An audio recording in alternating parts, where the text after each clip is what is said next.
Hi. For those of you who are purists in the Beavis and Butthead universe, you know what that song is from, or where exactly it's from. I'll let you figure it out, but yeah. I'm not a hardcore Beavis and Butthead fan, yet I did watch the sort of Paramount Plus premiere of the first episode. And I will say honestly, I liked it, but I didn't laugh. So the title of this is Rando Pod number 10. It's in the description. I kind of took it off for algorithm purposes, clout, I guess. But I guess the title for Rando Pod is When a Show is Funny But You Didn't Laugh. Now, does that mean the show was well written? Yes. Mike Judge hasn't lost his edge, I think. Looking at Dog Baseball, or whatever it is, some of the early MTV stuff, when MTV was a quality cable show and not fluff these days. You have Beavis and Butthead in that squiggle vision kind of weird, crude art.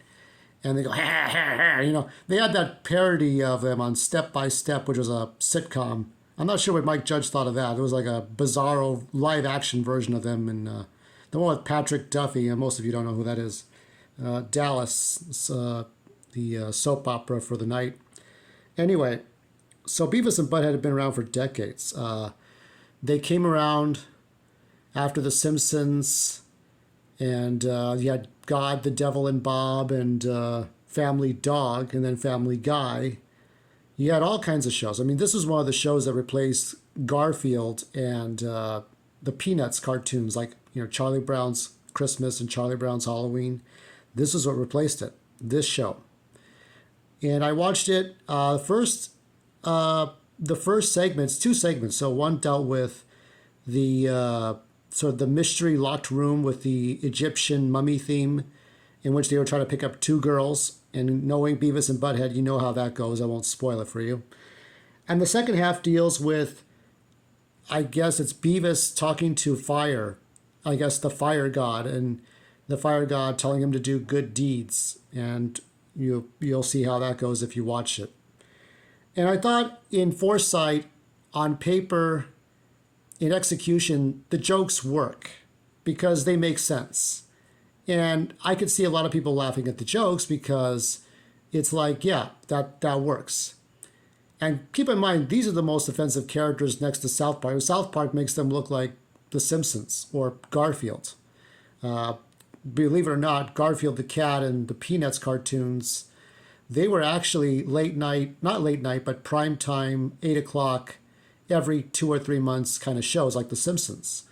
These shows would come on like the Flintstones in the 60s, but they're not on anymore. I remember this time. I remember when you had those cartoons, and they were more for family and kids. They were very safe, no swearing, no adult humor. You had this, you had The Simpsons, you had Family Guy, King of the Hill, its counterpart, would touch on adult humor. And I don't know about you, but I really never felt like yeah, I didn't laugh. Not because I thought they were offensive. They're always offensive. But somehow I expected, I guess Jackie Gleason once said that, you get to that point, I get to that point where I know what's going to happen. I know how all the sitcoms work. I know what's going to happen, how the setup goes. The setup takes too long. The characters take too long. They're going back and forth, false exits, saying the same things over and over. One's paranoid, one's not. And you just expect the beats to happen to where they're going to be a certain way. So because of this, I couldn't laugh. I couldn't get into the show as much as I would like to. So I think Joe Rogan said it best, that sitcoms are pretty much dead. You can't get into sitcoms. Remember Roseanne and how now it's the Connors. Roseanne made a tweet that was not very funny and got herself canceled by Bob Iger. Now it's the Connors. Roseanne Connor is dead, even though Roseanne Barr still keeps on going. And I felt like it just, like, looking at that, I looked at that show, I looked at a lot of things. I watched Murphy Brown, for those of you who are my age. You might have remember a show called Murphy Brown. They were doing anti-Trump stuff all the time.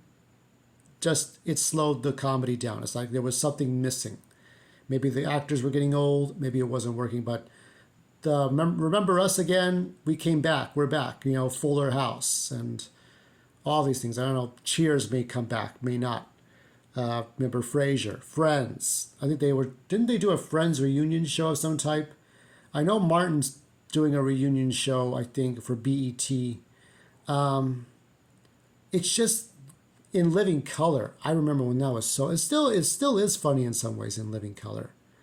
But these days, to make us laugh with comedy they try to do, it just doesn't work. I mean, it's not funny these days to try to go back to the 80s, go back to the 90s.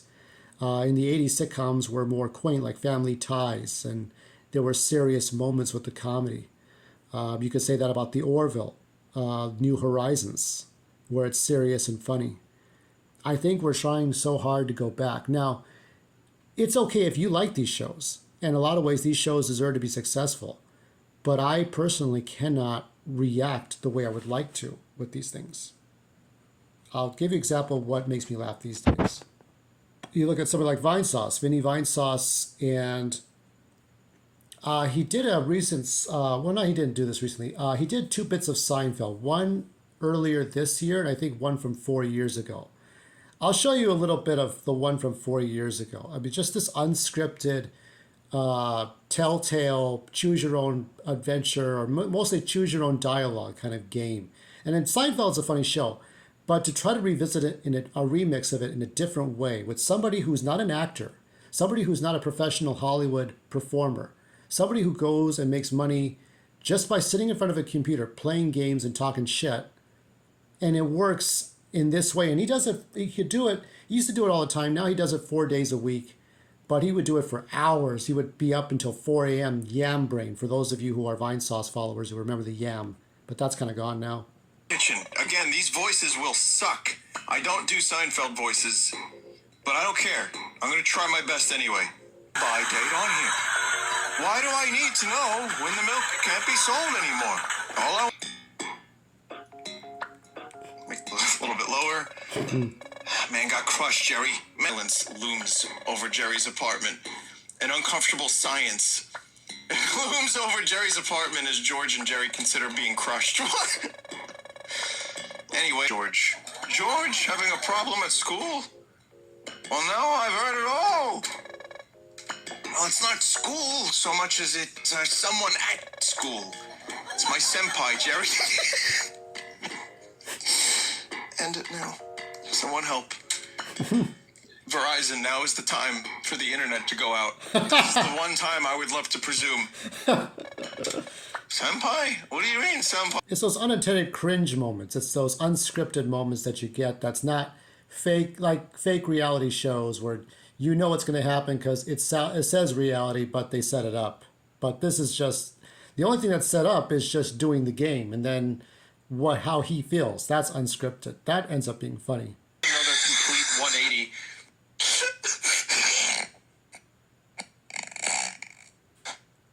Yeah, this is Kapusi.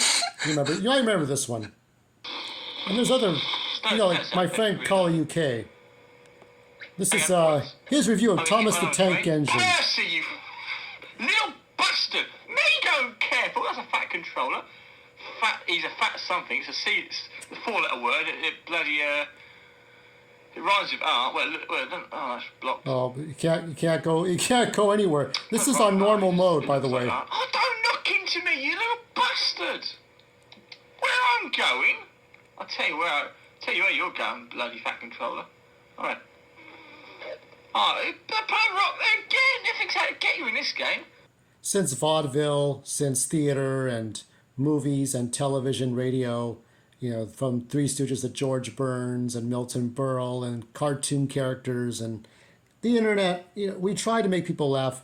I think we're just trying to find new ways to make ourselves laugh. It could be variety shows, improv, stand-up like with Joey Diaz or Joe Rogan, Bill Burr, or it could be Lavelle Crawford, or it could be just someone playing video games for 4 hours. We just have to find new ways. For those of us who like the same stuff, hey, go for it. Until then, I dare you to make me laugh. Maybe.